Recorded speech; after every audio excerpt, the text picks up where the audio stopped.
우리 옆에 분과 함께 인사하겠습니다. 사랑합니다. 축복합니다. 감사합니다.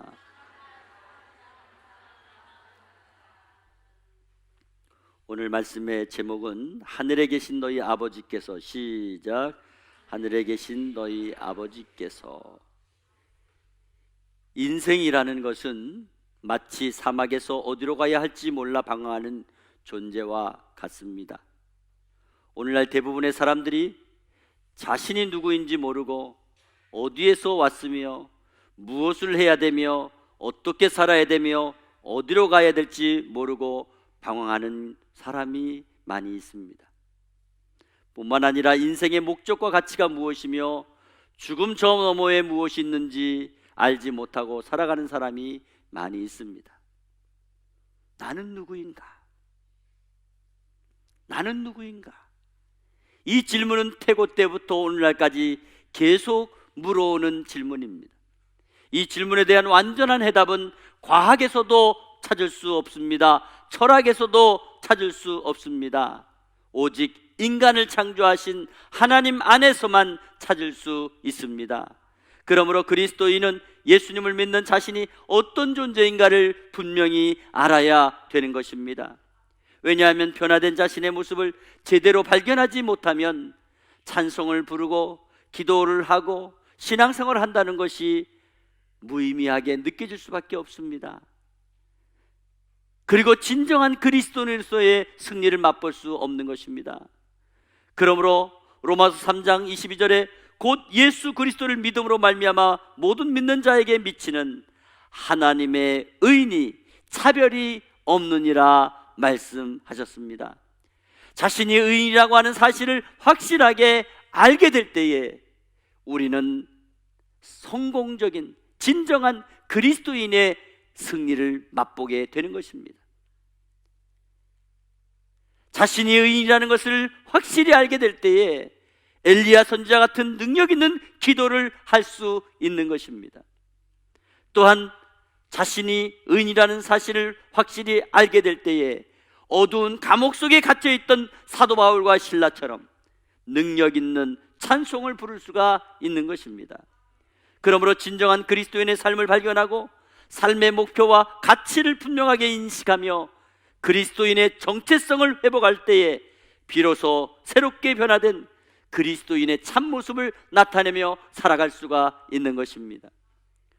오늘 본문 말씀은 예수님께서 기도가 필요한 인생을 향하여 어떻게 기도하면 하나님께서 응답해 주실 것인가를 말씀해 주고 있는 것입니다. 그래서 구체적으로 어떻게 기도를 하면 되는가를 자세하게 설명하고 있습니다.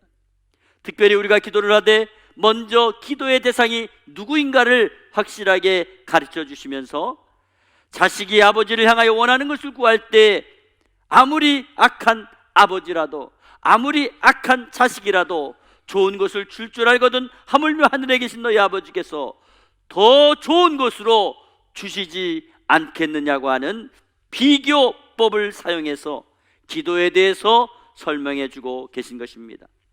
한마디로 하늘에 계신 아버지께서 더 확실하게 더 정확하게 응답해 주시는 분이라는 것입니다.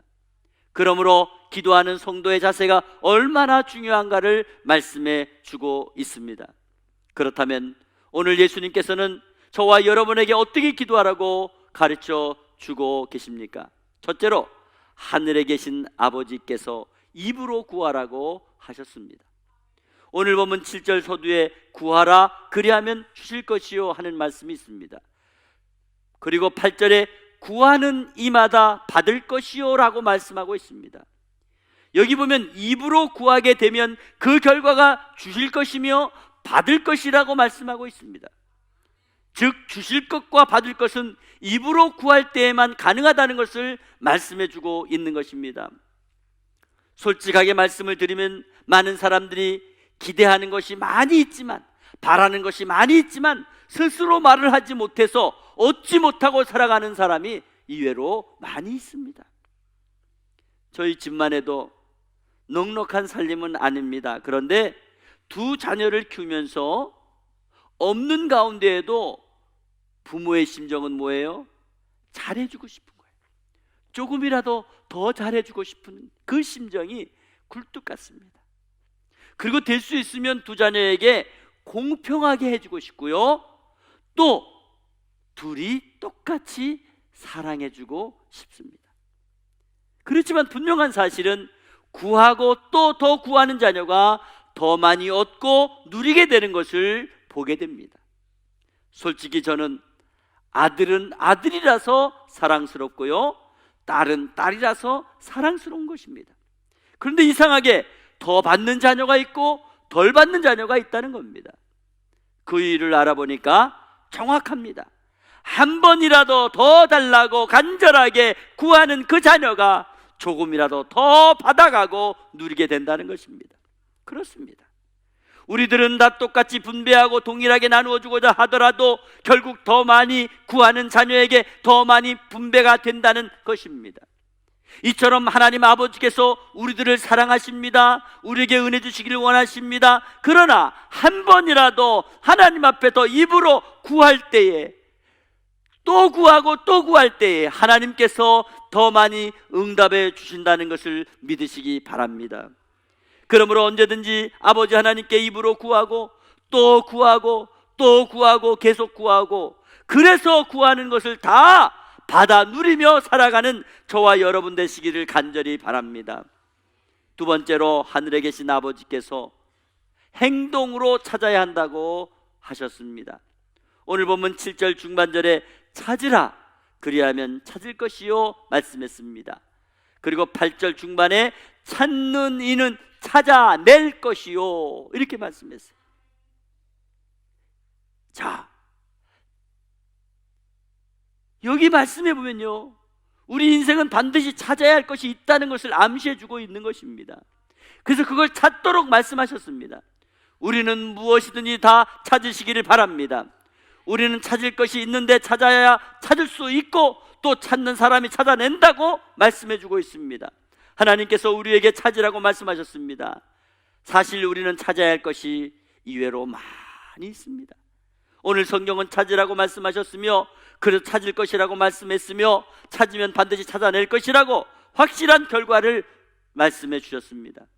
저는 이 시간 우리 인생에 있어서 찾는다는 의미를 생각해 보았어요. 먼저 무엇인가 가지고 있던 것을 잃어버렸을 때 그것을 찾는다는 말로 사용됩니다. 그렇다면 우리는 무엇을 잃어버렸을까요? 우리는 과연 잃어버리고 무엇을 잃어버리고 살고 있을까요? 그것은 영적 존재의 회복이라는 것입니다. 우리의 영적인 가치를 찾아야 된다는 것입니다. 찾는다고 하는 것은 시선을 돌리는 정도로 불가능합니다. 몸을 여러 방향으로 움직이고 활동하지 않으면 찾고자 하는 것을 찾을 수 없습니다. 우리는 본래의 우리의 영적인 모습을 찾아야 될 줄 믿습니다. 우리는 하나님께로부터 왔습니다. 그렇기 때문에 우리는 하나님께로 돌아갈 것입니다. 어디서부터 왔는가를 우리는 먼저 찾아야 됩니다. 저희 집에서 아들이 3살 때 잠깐 잃어버린 적이 있습니다. 그 순간 앞이 캄캄하고 아무 생각이 없어요. 그냥 막 여기저기 다니면서 큰 소리로 이름을 부르면서 아이를 찾았던 그런 경험이 있습니다. 3살 정도의 아이가 지나가면 다 내 아이 같은 거예요. 쫓아가서 보면 아니고 그냥 미친 사람이 따로 없더라고요. 나중에 찾았지만은 찾는 기쁨이 그렇게 큰 기쁨인 줄 몰랐습니다. 그렇습니다. 우리는 찾아내야 됩니다. 우리들의 영적인 현주소를 찾아야 됩니다. 우리 인생의 주관자 되신 아버지 하나님을 찾아야 됩니다. 만나야 됩니다. 기도로 찾아야 됩니다. 말씀 가운데 찾아야 됩니다. 찬양 속에서 우리는 반드시 찾아야 될 줄 믿습니다. 찾기 위해서는 행동으로 옮겨야 되는 것입니다. 열심히 움직이며 찾을 때에 찾아낼 것이며 반드시 찾아낸다고 말씀하셨습니다. 그리고 아버지 하나님을 만나면 그분 안에 모든 것이 다 있는 것입니다. 마치 어린아이에게 엄마가 있으면 그 엄마를 통해서 모든 것이 다 공급되는 것처럼 우리는 하나님 그분을 찾기만 하면 우리의 원하는 모든 것이 다 그분에게 있음을 믿으시기 바랍니다. 세 번째로, 하늘에 계신 아버지께서 문을 두드리듯 두드려야 된다고 말씀하셨습니다. 오늘 본문 7절에 하반절에 문을 두드리라 그리하면 열릴 것이니 말씀했습니다. 또 8절 하반절에 보니까 두드리는 이에게는 열릴 것이니라 이렇게 말씀했어요. 여기 보니까 두드리면 열릴 것이니라고 말씀하셨고, 또 두드리면 열릴 것이니라, 즉 두드린 사람의 결과가 뭐냐? 열린다 이렇게 말씀하고 있어요. 자, 여러분, 우리가 이 세상을 살아가면서 열어야 될 문이 참 많습니다. 예? 입학의 문, 학문의 문, 지식의 문, 결혼의 문, 사랑의 문, 취업의 문, 성공의 문, 이런 수없는 문이 있어요. 이런 문을 두드려 보지도 않고 열려고 하면 안 됩니다. 저는 우리 성도들이 두드리는 문이 다 열리게 되기를 주의 이름으로 축복합니다. 사실 우리가 어떤 집이나 건물이나 직장이나 명예의 자리에 올라가려면요, 다 지나가는 문이 있고 거쳐야 될 관문이 있는 겁니다. 물론 시시하고 별볼일 없는 건요, 문도 안 잠가놨어. 그냥 아무나 막 들어가게 해놔. 그러나 정말 중요한 것이 있고 가치 있는 문은요, 반드시 열어야 돼. 그냥 열리느냐? 두들겨야 된다는 거예요. 문을 열기 전에 두드리라는 것이에요. 여러분, 야곱이 장자권이라는 문을 두드리지 않았다면 그는 영원히 장자의 복을 얻지 못했을 것입니다. 여러분, 다윗이 골리앗을 향한 도전의 문을 두드리지 않았다면 그는 골리앗을 이길 수 없었을 것입니다. 사도 바울이 로마를 향한 전도의 문을 두드리지 않았다면 그는 로마를 복음으로 정복하지 못했을 것입니다. 문이라고 하는 것은 두들기기 위해서 있는 것입니다. 그러므로 어떤 문이 있든지, 여러분 앞에 어떤 문이 있든지 그 문이 열리기를 원하신다면 두드리시기를 바랍니다. 그래서 여러분이 두드리는 모든 문이 다 열리게 되기를 주의 이름으로 축원합니다. 마지막 네 번째, 하늘에 계신 아버지께서 구하는 자에게 좋은 것으로 주신다고 하셨습니다. 오늘 본문 11절에 너희가 악한 자라도 좋은 것으로 자식에게 줄 알거든 하물며 하늘에 계신 너희 아버지께서 구하는 자에게 좋은 것으로 주시지 않겠느냐 말씀했습니다. 오늘 예수님께서는 왜 아버지라고 하는 명사를 사용해서 우리에게 말씀해 주고 있을까요? 여러분, 혹시 아버지 되신 분은 아버지에 대해서 얼마나 알고 계십니까? 아버지가 어떤 존재인지 알고 계십니까? 일반적으로 세상적으로 아버지에 대한 글이 이런 글이 있습니다. 아버지란 기분이 좋을 때 헛기침하고 겁이 날 때 너털 웃음을 웃는 사람입니다. 아버지란 울 장소가 없기에 슬픈 사람입니다. 아버지란 언제나 내가 아버지 노릇을 제대로 하고 있나? 내가 정말 아버지다운가? 라는 자책을 날마다 하면서 사는 사람입니다. 아버지란 자식을 결혼시킬 때 한없이 울면서도 얼굴에는 웃음을 띄우는 사람입니다. 아버지란 아들, 딸이 밤늦게 돌아올 때에 어머니는 10번 걱정하는 말을 하지만 아버지는 10번 현관문을 쳐다보십니다. 아버지의 최고의 자랑은 오직 자식뿐입니다. 아버지는 늘 자식들에게 그럴듯한 교훈을 말하면서도 언제나 미안하게 생각을 하십니다. 아버지는 참 아무나 되는 것이 아닌 것 같습니다. 나이에 따라서 변하는 아버지의 인상이 있다고 합니다. 내가 4살 때 아버지는 무엇인지 다 할 수 있는 분이셨습니다. 내가 7살 때 아버지는 아는 것이 정말 많은 분이셨습니다. 내가 8살 때 아버지는 선생님보다 조금 높이 보이시는 분이셨습니다.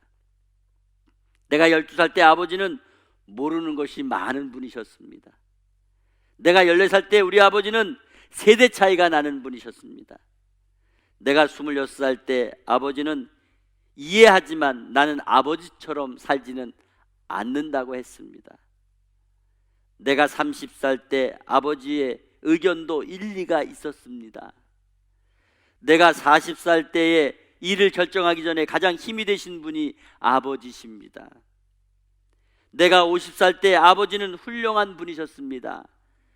내가 60살 때 아버지께서는 살아계셨더라면 하는 생각이 많이 들었습니다. 아버지란 돌아가신 뒤에도 두고두고 생각나는 분입니다. 아버지란 돌아가신 후에 더 보고 싶은 분이십니다. 아버지는 평생 죽을 때까지 자식들을 위해서 희생하시다가 하늘나라에 가십니다. 이렇게 세상 아버지를 비교해 보면서요, 여러분, 그런 아버지도 얼마나 훌륭해요. 그런데 하늘에 계신 아버지께서 더 좋은 것으로 주시지 않겠느냐? 하늘에 더 큰 아버지가 더 좋은 것으로 주시지 않겠느냐? 우리를 얼마나 사랑했으면 우리 죄를 위해 독생자까지 아끼지 않으시고 십자가에 내어주신 그 아버지가 좋은 것으로 주시지 않겠느냐? 오늘 예수님은 우리 아버지가 좋은 것을 주시는 아버지라고 말씀해 주셨습니다. 사랑하는 성도 여러분, 기도는 신앙생활의 옵션입니다. 기도는 신앙생활의 노동입니다. 기도는 그렇게 간단하지도 쉽지도 않습니다. 그러나 절대 어렵지도 않습니다. 기도는 안 하기 때문에 기도가 안 되는 것뿐입니다. 영국의 복음주의 순회 선교사 오스왈드 챔버스는 기도 때문에 치료해야 될 불편을 생각하지 마라. 하나님은 당신을 기도하게 하기 위해서 모든 것을 다 희생하셨다. 이렇게 말씀했습니다. 문제는 우리가 기도를 제대로 하는 것이 어려운 것입니다. 그래서 어느 교회든 기도회에는요, 참석하는 사람이 많지가 않아요. 기도하는 사람이 많으면 놀라운 역사가 일어나기 때문에 사탄이 막는 것입니다. 사랑하는 성도 여러분, 성도는 결코 주일 예배만 드리는 성도가 아니라는 것을 스스로 알면서 실제 삶 속에서 주일 예배 한 번만으로 근근히 이어가는 모습들이 얼마나 많이 보게 됩니까? 사탄 마귀는 기도하는 성도가 많으면 자기 영역이 좁아지고 활동에 장애를 받기 때문에 성도의 기도를 방해하는 것입니다. 그러나 하나님을 사모하는 영혼에게 있어서 기도는 하나님만 바라보겠다는 결단입니다. 하나님의 제단에 자신의 음성과 마음의 열매를 바치겠다는 헌신입니다. 기도는 기도이기 전에 하나님과 더 가까이 은혜의 자리에, 사랑의 자리에, 믿음의 자리에 나아가고자 하는 거룩한 시도인 것입니다. 구하는 것을 다 구하고 찾는 것을 다 찾기까지 두드리는 문이 다 열리고 하늘 아버지가 좋은 것을 주실 때까지 저와 여러분의 기도는 계속되어야 되는 것입니다. 우리의 기도가 이 세상을 아름다운 낙원으로 부러울 것이 없고 부족한 것이 없는 만족한 것으로 만들어 살게 하실 것입니다. 그리고 하나님의 나라가 우리의 기도를 통해서 점점 더 아름답게 완성되어 갈 것입니다. 그 기도의 능력이 저와 여러분의 영적인 자존심으로 선포될 때에 우리는 반드시 승리하며 성공적인 신앙생활이 될 줄로 믿습니다. 이제 11월이 시작됩니다. 월삭 새벽 기도를 비롯해서 다니엘 기도회가 시작됩니다. 우리는 이 기도회에 생명을 걸고 내가 구하는 것이, 내가 찾는 것이, 내가 두드리는 것이 좋으신 하나님께서, 하늘 아버지께서 이루어 주실 것을 믿고 담대하게 기도의 자리에 설 수 있기를 바랍니다. 그래서 마지막 기도 시간에 이미 우리의 삶의 현장에 아름다운 승리와 축복과 기적의 간증으로 가득가득 채워지게 하는 놀라운 은혜가 있기를 주 예수 그리스도의 이름으로 축원합니다. 축원합니다.